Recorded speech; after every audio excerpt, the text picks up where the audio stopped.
subtitles. A medley of bad guys.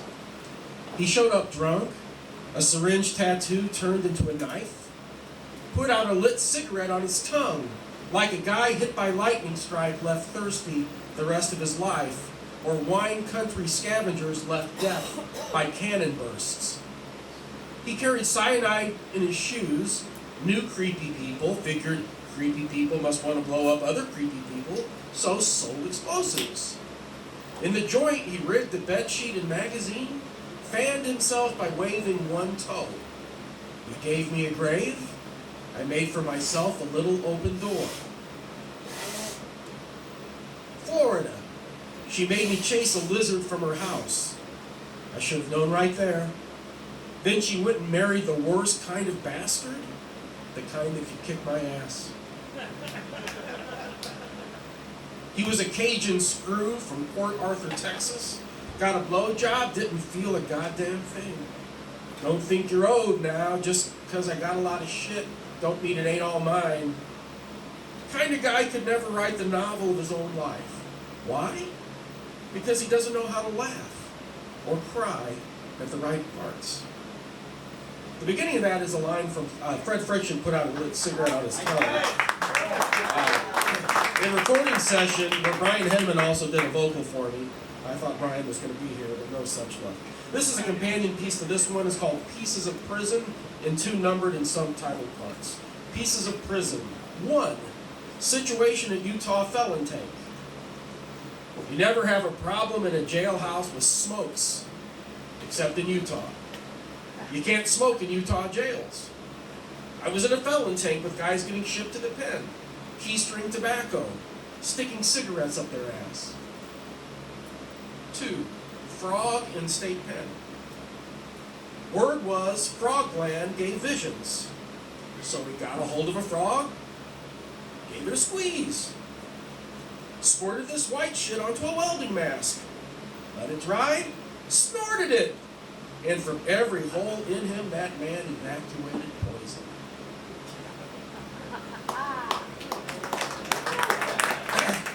So this one really is a Craig McCorkle poem. I met Craig McCorkle through an unlikely process of trying to meet someone in Philadelphia who was mob connected for a novel I was trying to write. And Craig, as a teenager, was living in his mother's basement. He had electronic skills, and he was fixing projectors and VCRs and things. And he had a guy come to the door, and he said, I want you to fix this projector. And Craig said, well, no, you owe me for the last job. And the guy said, I don't think you know who I am. And Craig said, yeah, I think I know who you are. You're the guy that I fixed your projector, you didn't pay me. And when he couldn't get him to shit his pants over this, he said, forget it, I want you to go to work for me. I need guys like you that aren't easily scared. And this guy was mob connected, and Craig went to work fixing all of the projectors for the peep show booths at these mob connected smut stores in Philadelphia. And he got to leave alive when a drunk couple came to the club, the store he managed after a few years, and said, where's our girl? And he realized it was a sex trafficking thing, and he wanted nothing to do with it. So he walked out, left the keys, and they let him go. So he lived to tell me this story. It's called Center City Wise Guy, as in Center City, Philadelphia. As for the wet work, the black bag stuff, it is none of your business. It's like you're waiting for a bus, and the guy next to you gets hit by a truck. And they ask you, did you see that guy get hit by that truck? And you say, what guy? What truck? I'm just waiting for my bus. Sticky stuff happens. I wasn't interested in solving anybody else's problems. Tricky road to travel. Might find yourself a problem. All of a sudden, somebody just might try to solve you. The dead never really die in this business.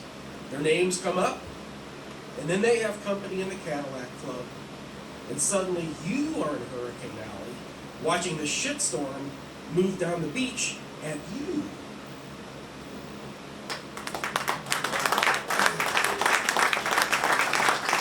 Thank you very much. So I've always been a deeply hopeless person, and this is a deeply hopeless poem, but I've had to just say to many people that said, oh, your work is so depressing. I said, the only depressing poems are the ones that don't get finished. So if you finished it, you mastered the hopelessness to some extent. It's very short. It's called I Forget the Town. Money is green. Pussy is pink. Everybody has a tattoo they got tired of. Wind chases garbage down the interstate. What do you want to do? Well, I don't know, man. Maybe bum me a fancy handgun, nudge the roof of my mouth, shorten this story.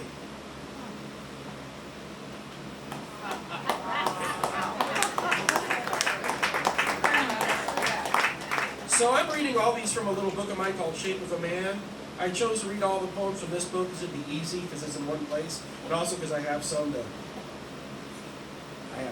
They're on the table over there. I hate to say some. The Shape of a Man. This is the title track of this little book called Shape of a Man. It is said, by my mother for one, that a woman will shape up a man only for the man to move on to another woman more attractive than she superficially. Only available to the man because he's shaped up now.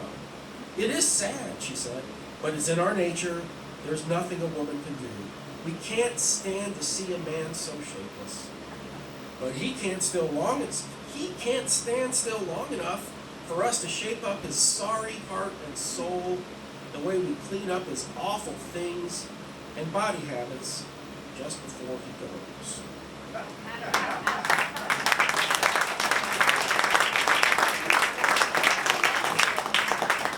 So, this poem, there was this great phenomenon called Tower Groove Records. A bunch of local rock musicians got together and made some great records together. And they did a little carnival to make money. They were really shitty at making money, like all rock musicians. And Jason Hutto, who's left us for, I think, Houston, but I saw him setting up some shitty-looking carnival ride, and I wrote this song called Before They Set Up the Carnival, which isn't in any way about those guys or Jason, but it's, anyway, Before They Set Up the Carnival. I was at the carnival before they set up the carnival. I saw them setting it up. I saw the pirate when it was buck seats in the dirt, the tilt-a-whirl before it tilted or whirled, the tonsils of the plastic clown fitted with balloon lips. I saw the bearded lady putting on his beard. I saw the strong man hit up in the ass with human growth hormone, administered by a midget still in street clothes. I saw the midway at the beginning, when there was no money, only hungry, drunken men with disassembled games, paper tickets, and candy for the kids.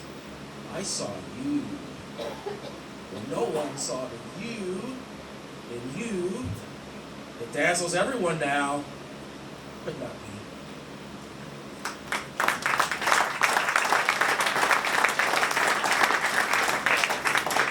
I think you should always give them less poetry than they expected because they're always relieved when you're done. So I'm just going to do two more.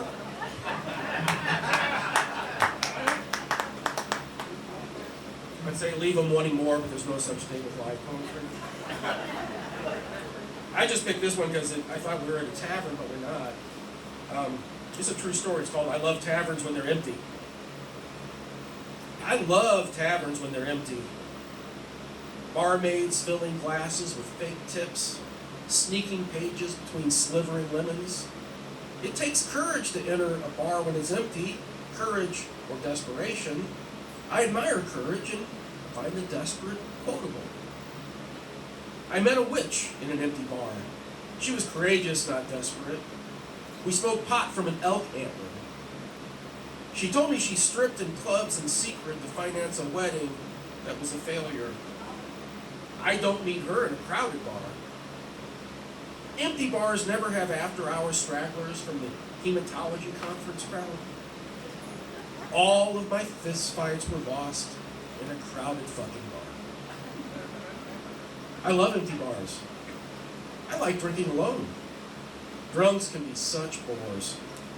Alone, I think or scratch out poems on tavern napkins. I would prefer to be home by the time the bar gets full. Let them line up 3 pools deep for drinks. My feet will be feeling for the foot of the bed. Book open. One last gasp of beer.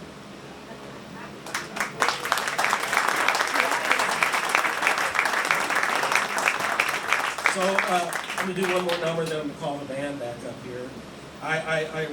Included one love poem because I figured if they're a country band, they're gonna sing some love songs, and they sure did. So this is another true story. It's called The Cheapskate.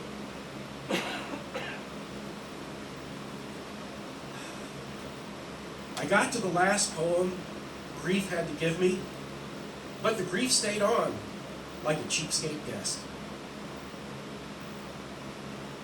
Grief that gives you poems almost earns its keep. You almost could learn to live with it. I didn't want the poems, though. I didn't want the grief. I wanted the girl with all of her confusing hesitations and compromising commitments. I got stuck with grief. She is gone. Grief shook me like a tree, and I dropped poetry. Bitter, sad fruit with slim nutrition of truth. Now, I am plumb out of truth, but still shaking only with grief, the boring, glum grief, the stupid motherfucking grief that is not eloquent, the grifter grief, the unproductive grief, the cheapskate grief.